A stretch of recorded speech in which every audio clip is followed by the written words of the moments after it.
What are the top 3 signs you're ignoring that are actually signs that you have trauma and other stress stored in the body that you're potentially just chalking up to age?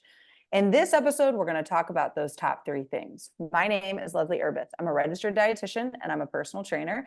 And as I love to say, I am a recovering selfless overachiever here to help you dismount the lies and the myths that we're being told to are just a part of our lives when we could eliminate them through other simple steps. And today I am live with Kyal Kyal Current, and he is here to share a little bit about himself. So welcome to the show, Kyal. How are you? I'm very well, thank you. How are you? I am fabulous. So we were talking before this, and I was checking out your Facebook, and I guess you had just posted a reel about the question that people should ask themselves, or what signs is their body giving them that they're potentially holding stress and trauma? And something I really think I see is that people don't actually know what those are. And if they do, they chalk it up to age. Well, I'm 30, I'm 40, I'm 50, so this is normal. So I would love to hear, your take on what some of these signs are that they could be just ignoring. Yeah, it's very interesting. So I would consider, firstly, thank you for having me on. I appreciate it. Of course. Being able to share my wisdom on my own experiences.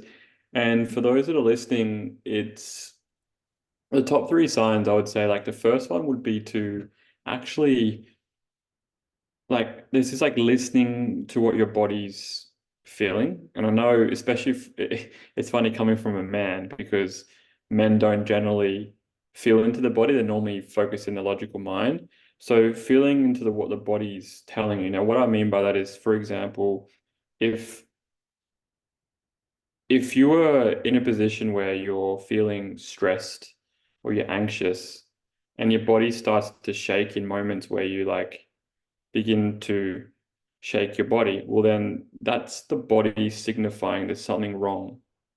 There could be something in your nervous system that you've experienced before that is showing you to actually, it's like a fear mechanism. It's like a fear. It's like your body's telling you not to do something. So it's giving you the signals to not do it because of a trauma response.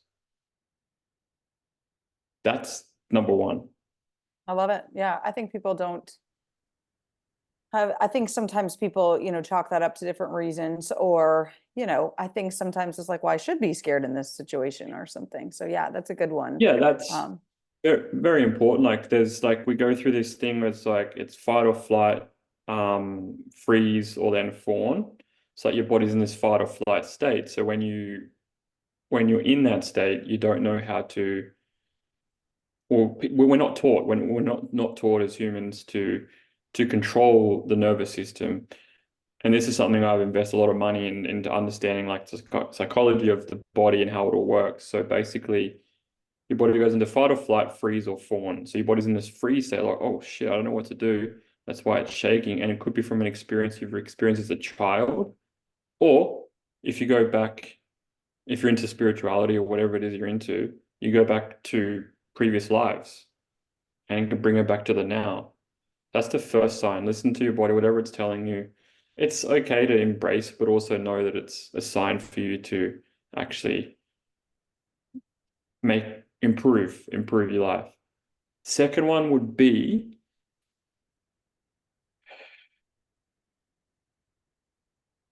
know when to stop. You might be at an age where you're 30, 40, 50, and you want to keep going, you want to keep working, whether you're running a business, whether you're a mum, whether you're in the family, knowing when to stop. Now, how can you tell your body's giving you a sign knowing when to stop? Well, firstly, you're exhausted. You have no energy, you're lacking energy. And that comes down to diet, like from your background, like diet is very important with that. And what you're eating, how you consume things. And if you don't do it now, it's going to cause effects later on down in your life. yeah. So for example, if you're around someone and you get this sense like it doesn't feel right around this person. Well, that's your intuition, or your essentially it's your intuition saying that I don't feel comfortable around this person. So knowing when to stop, knowing when to approach things in different, knowing when to actually approach situations different ways, and knowing when to stop yourself from moving forward. If it doesn't feel right to you, don't go and do it. Control your own energy, because then you otherwise you experience burnout, stress, overwhelm.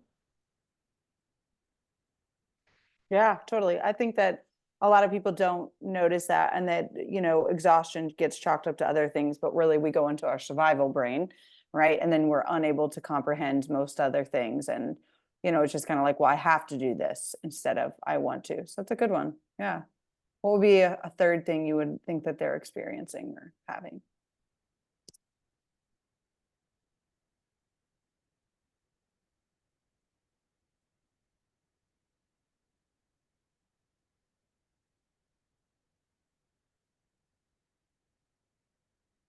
Is the third one would be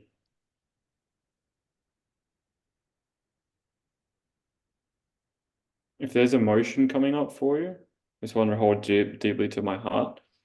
If you get a sense of emotion that arises in your body of something you're experiencing, something you're going through, whether it's health, whether it's mental, whether it's someone you're around, then that's another telltale sign of your body wanting to release whatever's inside of you.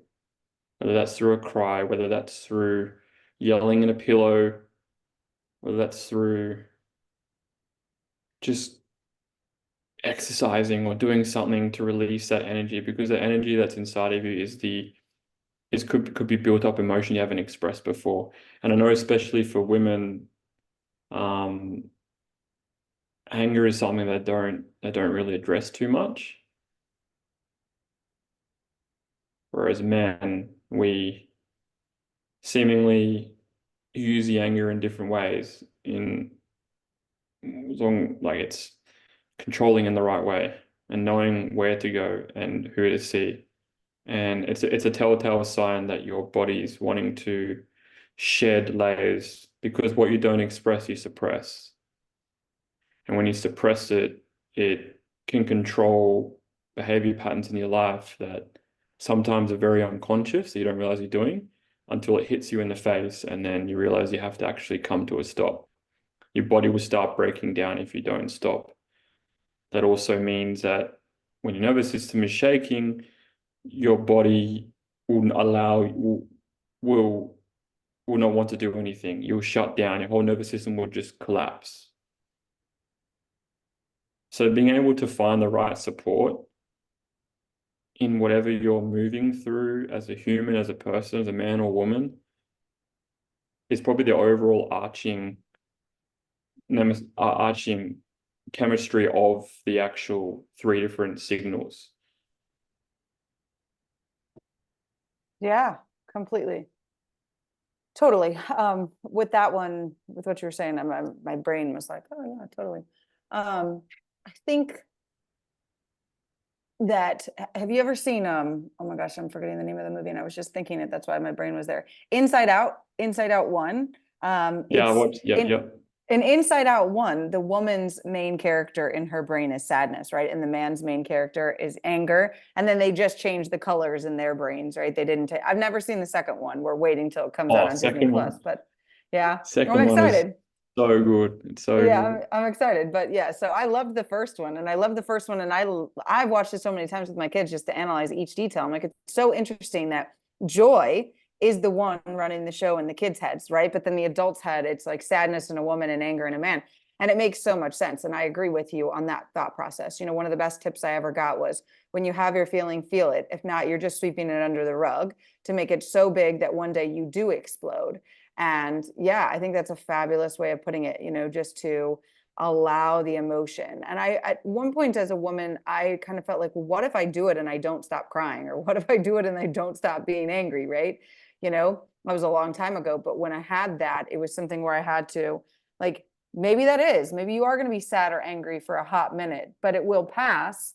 because you have to work through some of the things in the past that you just have been holding within. And that's why you're saying, you know, working with somebody, finding somebody to find that can help you with that. Because sometimes doing it alone, you can feel like you can get lost in your own place because it's a lot of things to handle. So I completely agree. And on that note, I'm assuming you help people with that. So I'd love to hear how you kind of work with people, if you don't mind sharing. Yeah. So I help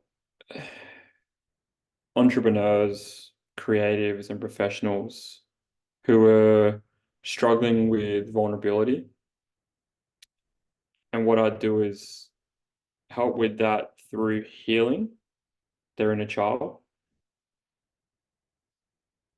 And there's different modalities that I've learned, but there's one specific modality that integrates all of it, which I've just gotten certified for, which is called holographic. So that basically, I use that, it integrates all your body parts into mental, emotional, physical, and body, and allows it to mature in age. Because most adults are running around in life at their younger self because they're never matured that because of unconscious patterns and programs they're playing out.